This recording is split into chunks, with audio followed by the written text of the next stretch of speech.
Welcome to another episode of First Light, the podcast that illuminates the untold stories behind success and resilience. I'm your host, Chris Keller. For this special episode, the tables are turned as my wonderful wife, Amanda Keller, takes the reins to interview me. Amanda, thank you for joining us today and for taking on the role of host. I'm excited to share my story and experiences with our listeners. Let's dive in.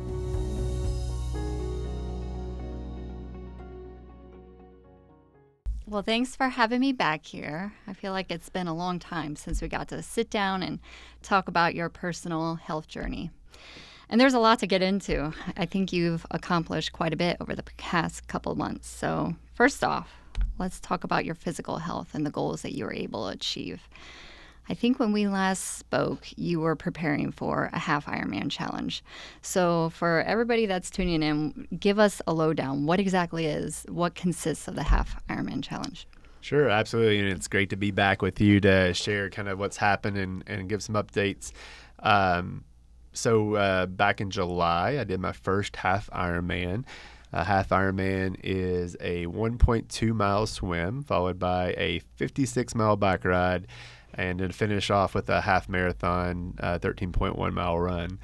And so obviously 2 years ago, prior to this journey, that's something I could have never believed that I would be able to do.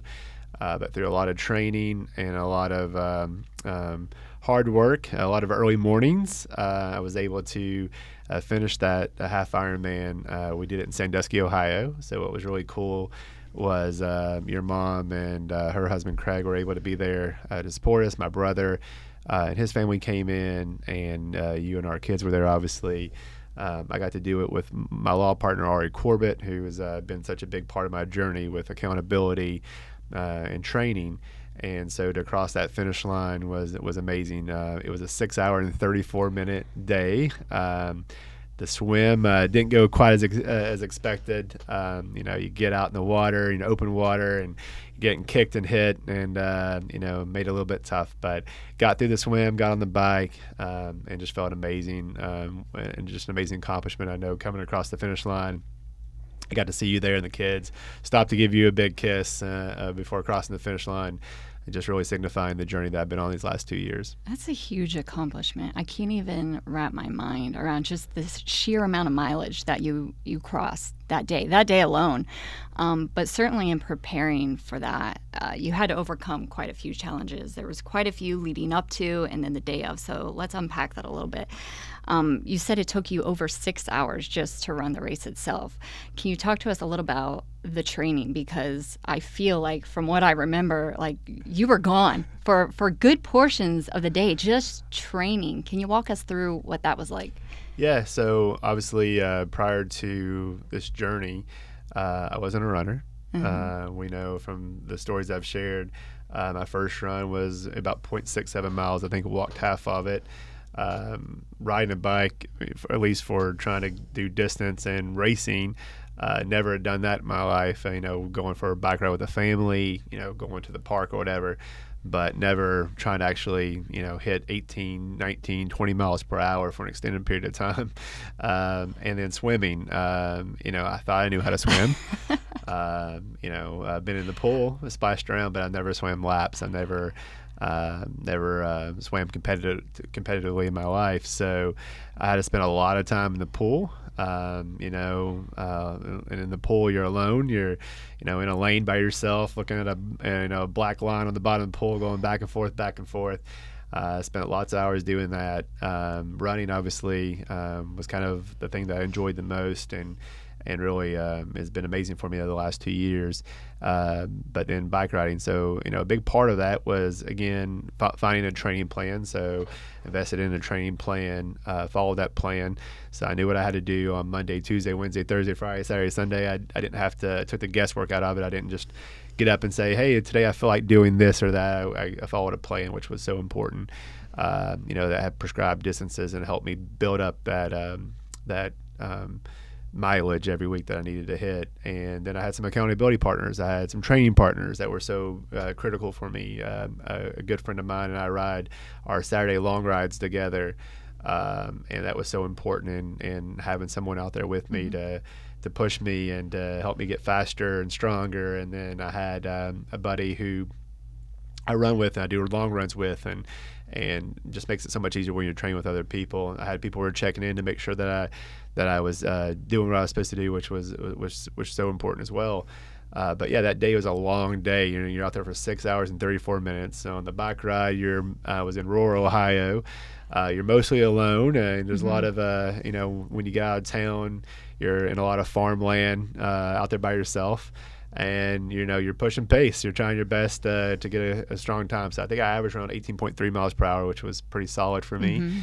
And then the run was the most fun because the run, it was 2 loops through downtown, and it was a big party. And frankly, I think that was one of the reasons why I kind of pushed me, got me there and such a good job on the run.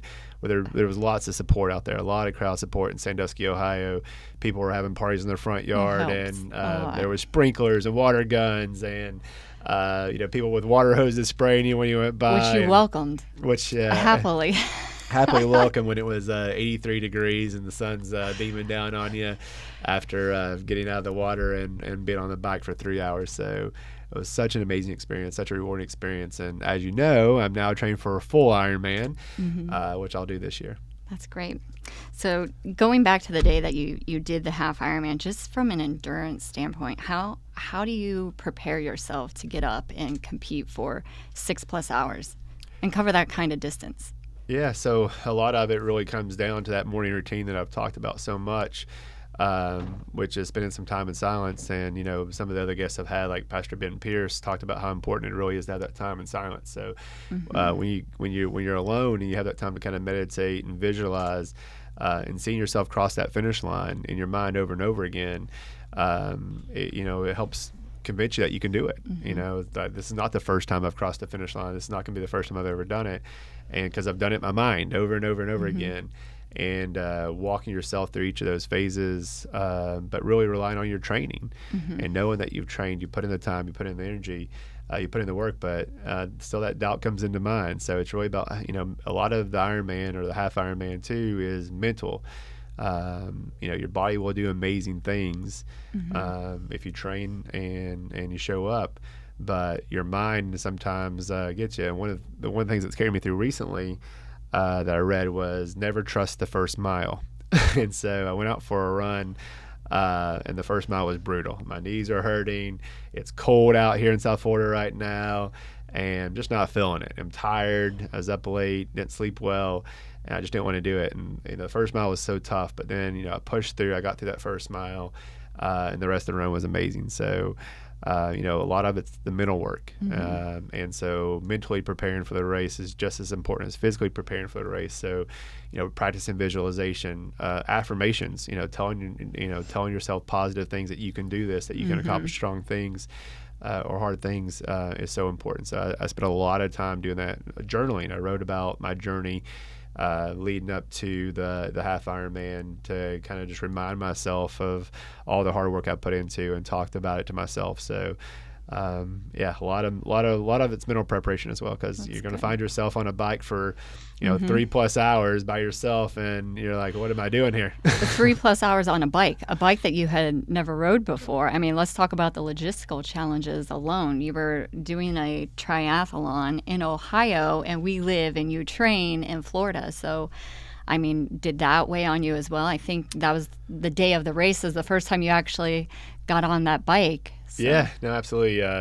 You try not to change much, and I was really worried about not taking my bike because it's the bike I trained on. But since we were leaving from Ohio like 2 days later to take an international flight, I didn't want to take my bike that I trained on and worked on. So I had to rent a bike. It wasn't necessarily a road bike or a racing bike, but we made do. I trusted my training. I did the mental work. I did the hard work. So. I knew I could do it. But logistically, have to travel to a location. We flew in a couple of days early, had to go stay in an Airbnb, had to figure out how to get to the race. I'd never done a half Ironman, so where to check in, where my equipment went, all those types of things. Forgot your water.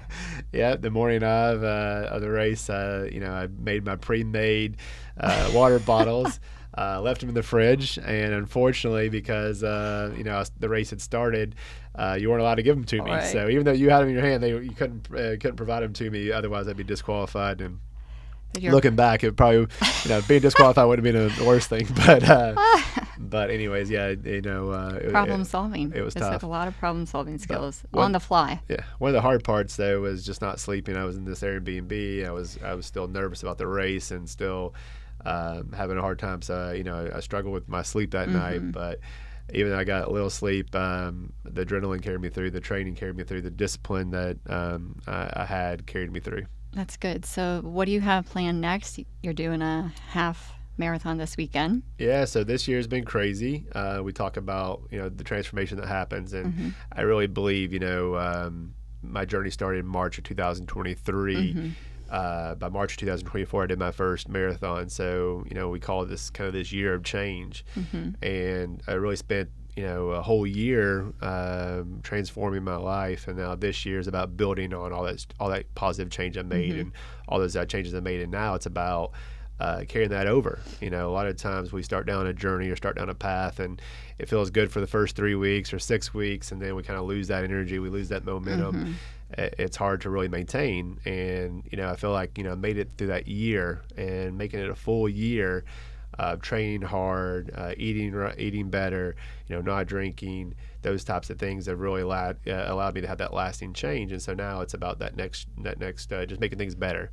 So for example, one thing that you and I implemented together, which has been so great, is strength training. We hired a personal trainer because I didn't come from or understand strength training. I grew up high school sports, and so my thoughts of strength training were much like in high school and soccer and basketball team, where you'd go to the gym and you do bench press and biceps and triceps and pull downs and that kind of thing. And so really having a structured training plan with a strength trainer has just been life changing for me. So obviously the goal along the way has been to do a full Ironman, and that's going to be in November of next year in Arizona.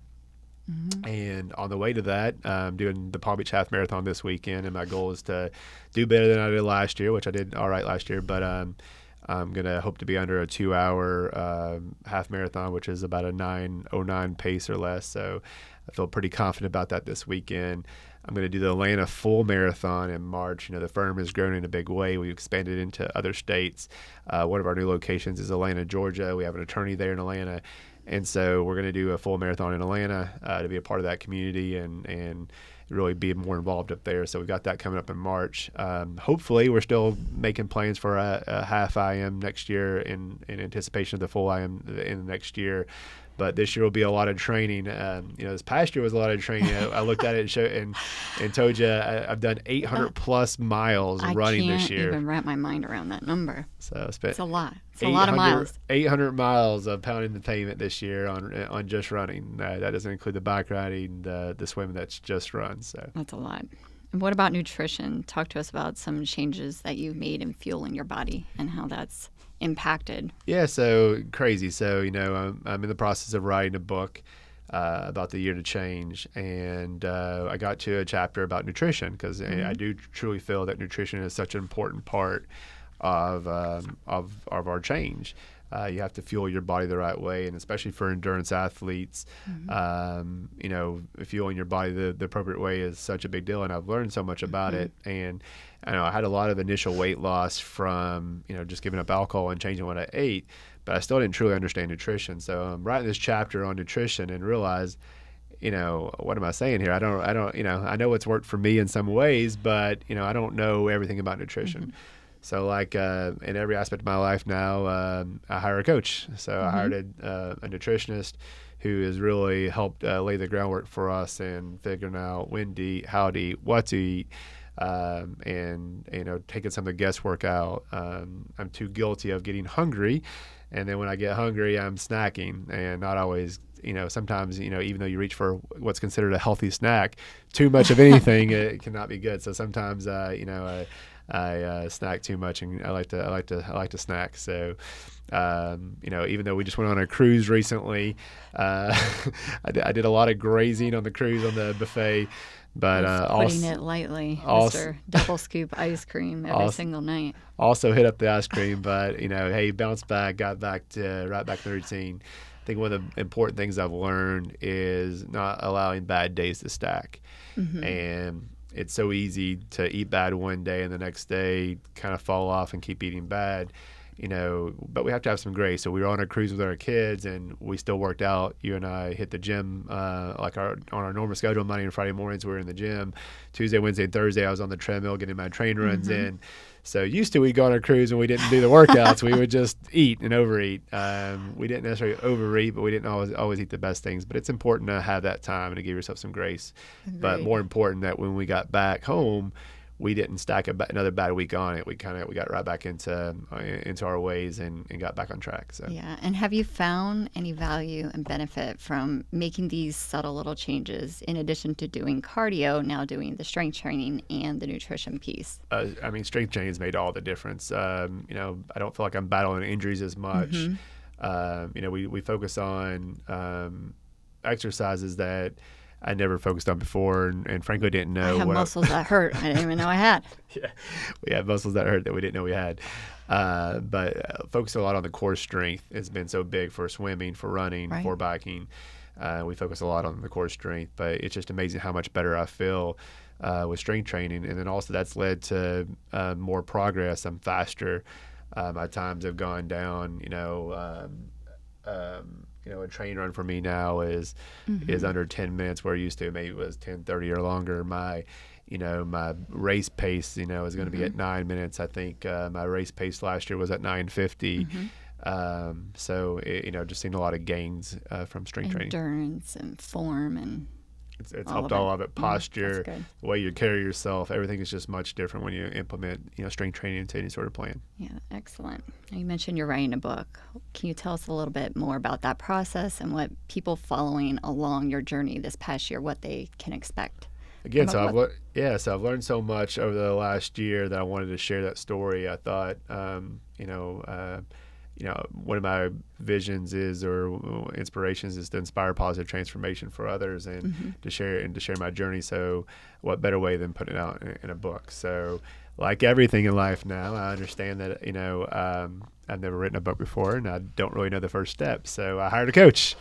Hiring a coach in those areas of your life is so important. So I hired a writing coach. I've been working with her to get this book done. And I'm super excited about it. It's taught me so much. The process of writing a book, really reflecting on your life and the things that you've done, is a spiritual, mental, emotional journey. And so it's been an amazing journey. And learned a lot in the process of writing the book. Hopefully, we'll have it done this year. It'll be published and ready to go next year. And it's going to be one of many books that we're going to write. So super excited about the process of writing a book, working with a coach to really come up with an amazing book that I think is going to really help and impact a lot of people. That's great. You also mentioned speaking at a recent conference. You've had a lot of professional growth as well. So can you tell us a little bit about what that was like, speaking to this crowd of 3,000 plus people at this law firm growth conference? Yeah, amazing experience. So I've shared on this podcast kind of where my journey began, which was attending a business summit up in Atlanta back in November 2022 when I signed up for this business coaching program. And, I've been with the business coaching program for 2 years. So this was my second summit. And what was crazy is the first year that I was there in November 2022, out in the audience, deciding whether to join or not. And at the time, I was at the Mercedes-Benz Superdome. And I'm sitting on the field of the Mercedes-Benz Superdome, and I'm watching these incredible speakers. They had that year, David Goggins was up there. Oh my gosh, this guy's amazing. Once he gets done talking, you're like, I could go run through a brick wall.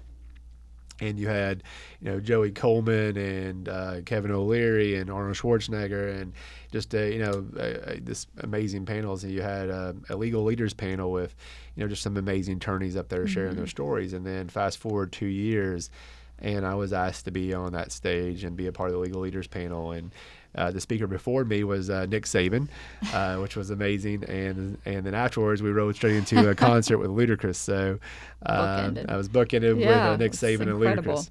But being asked to be on that panel was truly like this affirmation of the journey that I've been on. That I joined this business coaching program, and not only did I just join, I became an active participant, and I really took to heart what they were saying. I invested in the personal transformation and transforming myself, which then led to the professional transformation of transforming my law firm.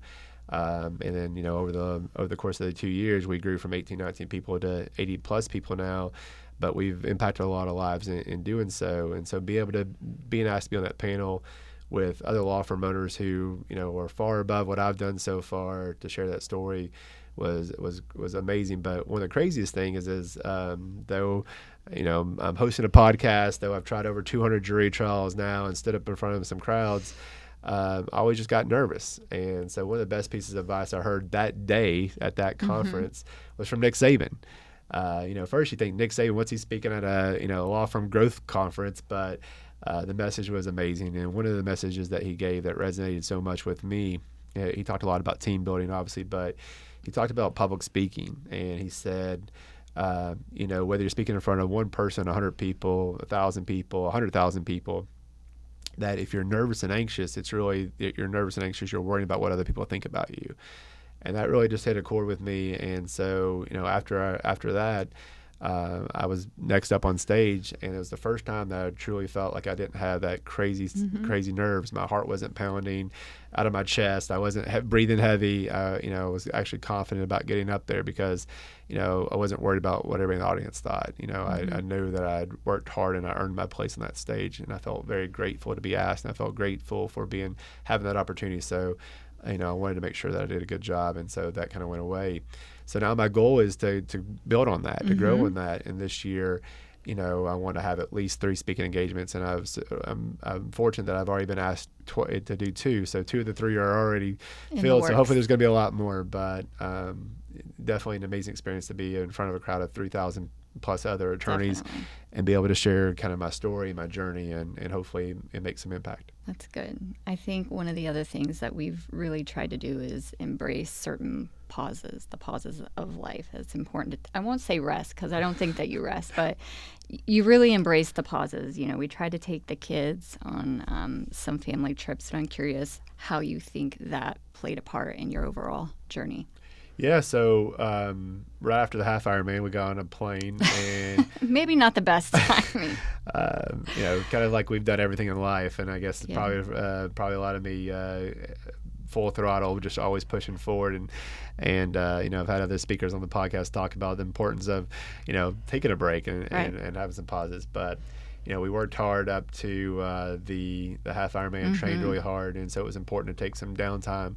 And so a couple of days later, we got on a flight and took our kids to Europe, all 3 of them, on an international flight to Europe for the first time. Just a couple of days after half Ironman. But it was an amazing experience for us. We got to spend 2 weeks traveling Europe. We did Germany, the Netherlands, Belgium, and Switzerland. And just to have that time with our kids, really with very limited electronics, and go the entire time. Full throttle with them, traversing Europe on trains, planes, and automobiles. It was an amazing experience. And, really, because of your planning and all the hard work you did, really kind of went off without any real hiccups. We had one little snafu that we couldn't have counted for, which was a train just, telling us to get off the train. Literally, when we were about 2 hours away from where we needed to be, they said, "Hey, this is the last stop." Last stop. And we're with 3 kids in the middle of the countryside in Germany somewhere. Where we didn't speak German. And trying to figure out where to go. But overcoming challenges. Overall, just an amazing experience to have that time with our kids and to experience some first times. I mean, one of the coolest things that I remember from the trip was the fear walk. You have to help me with it. It was one of the mountain tops. Yeah. And Pearson, who's our middle one, our daredevil, is our daredevil, and being able to kind of do that fear walk where we're on the side of this mountain way above the clouds. And you're in a cage, like a steel cage, but still, you mentally you have to overcome that fear. Yeah. So being up, and you and Henry both being scared of heights were up there too, and so we did some pretty cool things like that. That was just and amazing experiences. And then, I talked about Pearson and overcoming those fears and doing these fear walks. But then also, Henry and I jumped in the river in Bern, Switzerland, and rode the river, which was an awesome experience to do. Whether so, just having that time to really,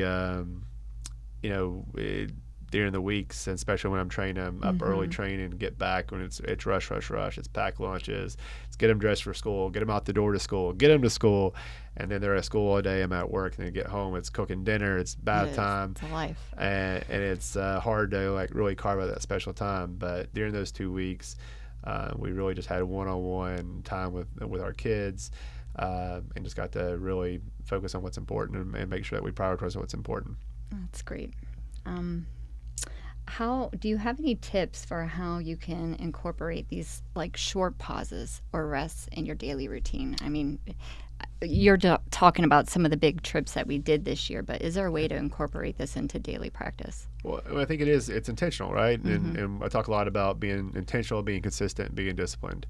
And it's intentional. And so, with that, we knew that I was going to train hard for this half Ironman. We knew, the training plan was, I think, an 18-week training plan, and we were going to be busy, building up to that. And then we knew we were going to have to travel for the Ironman. And so we played our summer vacation, it's sad to say, around my half Ironman. We did. It was worth it. But, I knew that I was going to need some time off after training hard. And so it built that pause in where it gave me a couple weeks to recover from all the training and from the race, and gave us the time to, where I didn't have to train so hard and got to focus on the kids. So it's really about being intentional. I have a good friend who, has a family rule, and there's no races at the end of the year during the holidays, Thanksgiving or Christmas. He's not doing any races.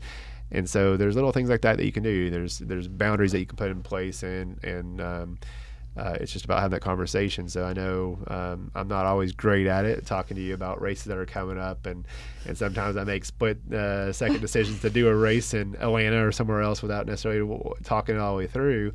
But plan out your race schedule. You can see what the race schedule looks like, then you can figure out your training plan, and then you can build some breaks on before or after. And so trying to be better about not overdoing it, which is and overcommitting, which is a big problem for me sometimes. I like to overcommit.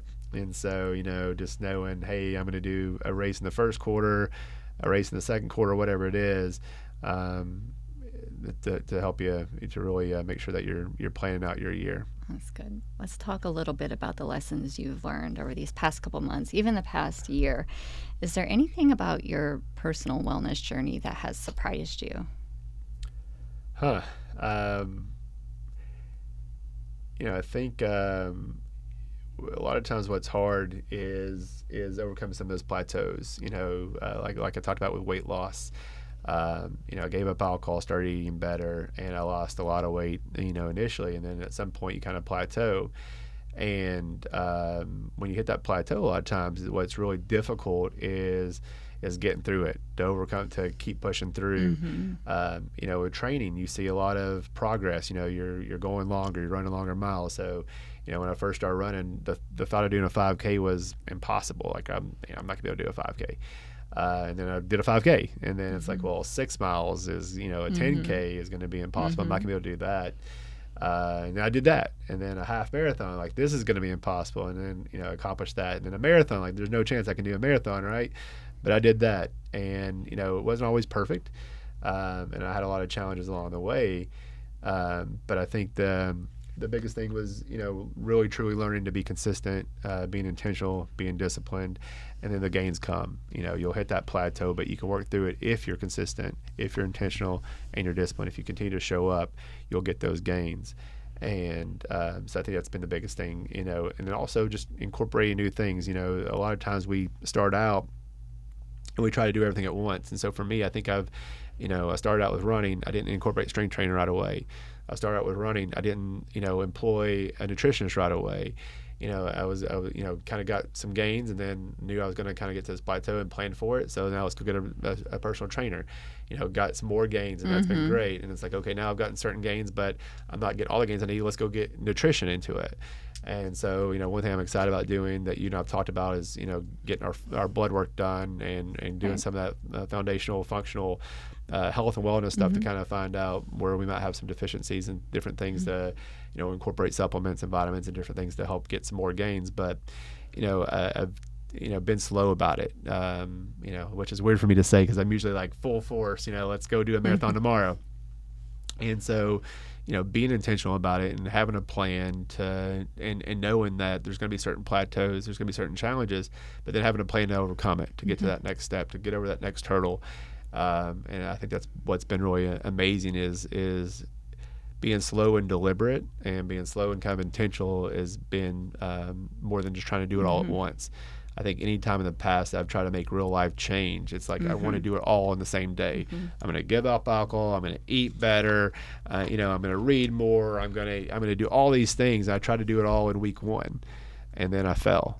And so this time it was like, let's make some slow changes. Let's tackle things at one at a time, instead of trying to tackle it all at the same time. Yeah. So similarly, how do you define success on this journey? And is it different than how you would have defined it a year ago? Yeah, before success was always bigger house, nicer car, more money in the bank account. It was all defined by the material things, the outward-looking things that people things that we can measure and say, oh, look, that's success. And now that's not what I'm focused on at all. Now it's about, how do we make a big impact? How do we inspire more people? Right. And so success is really, building other people up, empowering other people, inspiring other people to make change. And every day, how do we do that? How do we affect more people through the law firm? Of course, we do it through our clients. We do it through community outreach, and we do it with our team. And then, in our community and involved in our personal lives, how can, I bring the kids to the beach cleanup. We took the kids to a meal packing, just good. a lot of things to do to serve. And so really it's about building that better life, and it's no longer focused on the external measures of success. It's on internally, how do I feel? Success for me every day is feeling good, right? And being happy. And what's been cool is realizing that happiness is a choice, that we can choose to be happy. And every day when I wake up, I choose to be happy now, and I choose to be grateful. Practicing gratitude has been such a big thing. My firm, a lot of us at the firm at least, just completed or are completing a 30-day gratitude challenge, and it's made a huge impact. That's good. What's one word that you would describe yourself today, how you feel? Grateful, truly. Gratitude has been so big, but grateful for where I'm at. 2 years ago, I wasn't in this place. I wasn't in a good place. And now I feel like I'm, honestly, just truly feel like you're on the top of the world. And every day, even though we have our challenges, and even though, I didn't decorate the Christmas tree quite right, I didn't get the lights on there quite right. That's the way it goes. We get there in a much better way now, in a much healthier way, in a much happier way than ever before. So grateful for my law firm, for the clients that we were able to serve, grateful for my team that we've built and we continue to build, grateful for the community that we live in, and where we live. Just truly grateful for our kids and for everything, all the blessings that we have in life. I'm grateful for my spiritual journey, where I'm at now on my journey with faith. I'm just grateful. Is there an area of your life that you haven't yet had an opportunity to grow or fully grow in, that you really want to do so this coming year? So, still spiritual. We got back into church in a big way last Christmas, just before Christmas, and we've been very solid with going to church. But the next big thing for us is really, how do we become more active in the church? We're still, I don't want to say passive participants, but we still show up on Sunday. And so really taking our faith to another level with service at the church, volunteering more with the church, getting more involved with the church. I've joined a men's group and done men's prayer lunches and different things, but really taking that to another level, because that's something I'm very passionate about and what I'm going to spend a lot of time on. Obviously, I've got some physical challenges this year with the full Ironman. It's going to take a lot of faith to pull that one off, but I'm going to focus more on the physical, just continue to get healthy, and spiritually continue to get that journey with faith. That's good. And you've outlined quite a few goals that you have set for yourself next year. Is there any particular one that you're most excited about? Yeah, so I just did this with our team, and we talked about goal setting. And, it's crazy. Before I started this journey, I didn't have a 1 year goal. I didn't have a 3 year goal. I sure didn't have a 10-year goal. I think most of my goals were just to survive the day or survive the day to get to happy hour and things like that. And I didn't have concrete goals. And so we did a planning meeting for the firm for our third quarter, and we went through this exercise. What are your 10, 3, 1 year goals? And it was amazing that I was able to say, hey, in 10 years, this is what I'm going to have achieved. In 3 years, here's what I'm going to have achieved. And these were both personal and professional. So, personally, where will I be? Professionally, where will I be? And it's crazy when you go through that exercise, because when you think about how old you will be in 10 years, so the first question you answer is how old will I be in 10 years? And I'm like, man, I'm going to be, 40 or 51, 52 years old. And it's, wow. To think about. So where's my life going to be in 10 years, and in 3 years, and in 1 year? So 1 year goals next year. Continue to grow this podcast. We have some great speakers already lined up, some that are already recorded and ready to go. And so just continue to bring great quality content, continue to grow this podcast.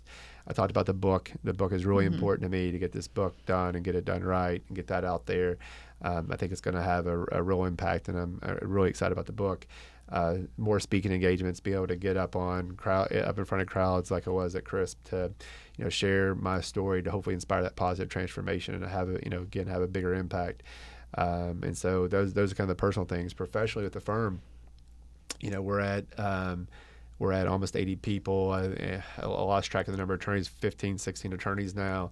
And our goal is to double that. And so we're going to work really hard to continue to grow our firm, to be able to expand our reach. Look at, other businesses and other firms out there, and there's some great ones, and there's some not so great ones. There's some with some exceptional leaders, some with not so good leaders. We want to be that preferred firm out there that really has exceptional leadership, has an exceptional team, that provides exceptional client services. We feel that we can be that for a lot of people, and in doing so, we feel that we can really impact communities, clients, and more team members. So.